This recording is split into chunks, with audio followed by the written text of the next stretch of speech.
Saudaraku, firman Tuhan ini biarlah membawa kita untuk percaya sungguh-sungguh bahwasanya mujizat Tuhan masih berlangsung. Bahwasanya penginjilan yang berhasil adalah penginjilan yang disertai dengan kuasa Tuhan, yang disertai dengan tanda-tanda, yang disertai dengan kesembuhan orang sakit, yang disertai dengan kebebasan yang terikat. Itulah dia macam penginjilan yang dilakukan oleh Tuhan Yesus. Dan Tuhan sendiri berkata, pekerjaan-pekerjaan yang aku kerjakan akan kamu kerjakan. Bahkan pekerjaan-pekerjaan lebih besar daripada ini karena aku pergi kepada Bapa. Ini bagi setiap orang percaya. Biarlah firman Tuhan ini membuat saudara percaya bahwasanya mujizat masih berlangsung.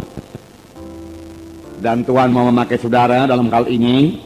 Dan juga terlebih lebih membuat saudara lapar dan haus akan pelayanan yang berkuasa. Lapar dan haus akan tanda ajaib, tanda mujizat.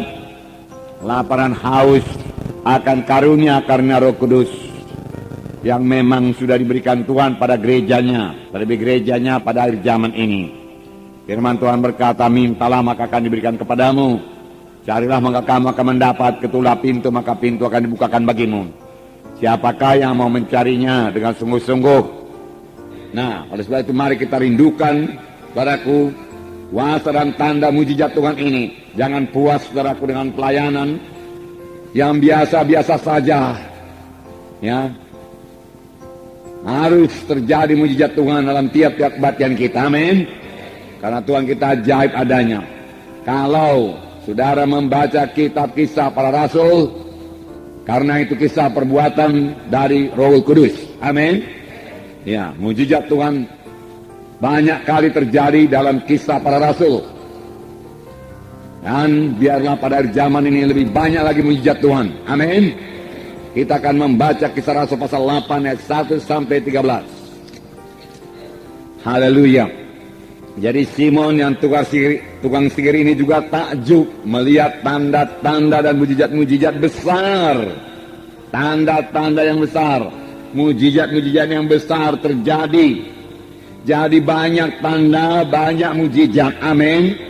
Banyak penyataan-penyataan Roh Kudus harus terjadi dalam pelayanan kita. Pelayanan Filipus ini juga dikatakan mereka mendengarkan firman Tuhan. Tetapi mereka bukan hanya sekedar mendengar saja, mereka juga melihat tanda-tanda yang diadakannya. Setelah mereka mendengar firman Tuhan dan melihat tanda-tanda yang diadakannya, tanda mujizat yang tidak bisa dilakukan dengan kekuatan manusia, mereka dengan bulat hati menerima apa yang diberitakannya itu. Sebab dikatakan dari banyak orang keluarlah, orang-orang yang kerasukan keluarlah roh-roh jahat itu dengan suara keras. Berteriak dia. Setan bisa berteriak memakai mulut orang yang kerasukan itu. Dan banyak orang lumpuh dan banyak orang timpang. Bukan sedikit, banyak. Biarlah kita merindukannya. Biarlah kita lapar dan haus akan hal ini. Karena inilah dia pelayanan Tuhan Yesus. Dan Tuhan Yesus berkata, pekerjaan yang aku kerjakan akan kamu kerjakan. Sidang akhir zaman ini yang mengerjakannya. Sebab tanda orang percaya, mereka itu akan meletakkan tangan atas orang sakit, lalu orang itu akan sembuh. Dan mereka itu akan mengusirkan setan dalam nama Yesus. Dan setan bisa tunduk dalam nama Yesus. Nah, saudara, setan bekerja sepanjang zaman. Dalam pelajaran-pelajaran kita yang lalu kita telah melihat bahwasanya setan berusaha menghancurkan gereja pertama. Setan tidak peduli walaupun gereja itu masih sangat muda. Lebih cepat dihancurkan lebih baik. Itulah dia setan. Ya, pada waktu terjadi mujizat Tuhan, orang lumpuh disembuhkan, saudaraku. Kemudian mereka mengancam rasul-rasul dan berkata kepada Petrus dan Yohanes, jangan lagi mengajar dalam nama Yesus. Kami tangkap engkau. Kami punya kuasa menangkap engkau. Kalau engkau mengajar lagi dalam nama Yesus, diancam. Tetapi ancaman ini bukannya menakutkan rasul-rasul, tetapi bahwa mereka berdoa dengan sungguh-sungguh dan berserah hati berdoa, sehingga saudaraku, gereja pertama bertumbuh dengan cepat dan kuasa dan mujizat Tuhan bertambah-tambah lagi dinyatakan. Amin, saudara. Firman Tuhan mengatakan demikian. Bertambah-tambah lagi dinyatakan. Mujizat-mujizat terjadi dan banyak orang diselamatkan. Dalam Kisah 5 ayat 12 saya bacakan kepada saudara. Kisah 5 ayat 12. Dan oleh rasul-rasul diadakan banyak tanda dan mujizat di antara orang banyak. Semua orang percaya selalu berkumpul serami Salomo dalam persekutuan yang erat. Jadi bukan berpihak-pihak mereka, dalam persekutuan yang erat. Amin. Nah, milikilah persekutuan yang erat satu sama lain. Persekutuan yang erat. Dalam satu sidang harus ada persekutuan yang erat. Harus bersehati supaya sidang itu bisa diberkati Tuhan. Amin. Rumah tangga yang bersehati adalah rumah tangga yang diberkati Tuhan. Amin. Ayat 14. Dan makin lama makin bertambahlah jumlah orang yang percaya kepada Tuhan, baik laki-laki maupun perempuan.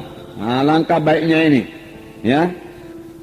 Bahkan mereka membawa orang-orang sakit keluar ke jalan raya dan membaringkannya di atas balai-balai dan tilang, supaya apabila Petrus lewat, setidak-tidaknya bayangannya mengenai salah seorang dari mereka. Jadi karena tidak sempat lagi meletakkan tangan, bayangan Petrus saja menyembuhkan. Bukan bayangan Petrus menyembuhkan, kuasa Tuhan menyembuhkan. Karena mereka punya iman pada Tuhan. Amin. Dan bayangan Petrus itu hanya sebagai point of contact saja. Ya. Mereka sembuh. Ayat 16. Dan juga orang banyak dari kota-kota sekitar Yerusalem datang berduyun-duyun dan membawa orang-orang yang sakit dan orang-orang yang diganggu roh jahat. Ada yang sakit, ada yang diganggu roh jahat. Jadi ada roh jahat mengganggu, hati-hati. Ya. Kita bukanlah orang yang mau bersoal jawab, berdebat-debat. Kita perlu menyatakan tanda ajaib, tanda mujizat, membuktikan bahwasanya Yesus hidup dan dia bangkit daripada kematian. Dan dia bekerja. Amin. Saudara bisa melaksanakannya, saudara.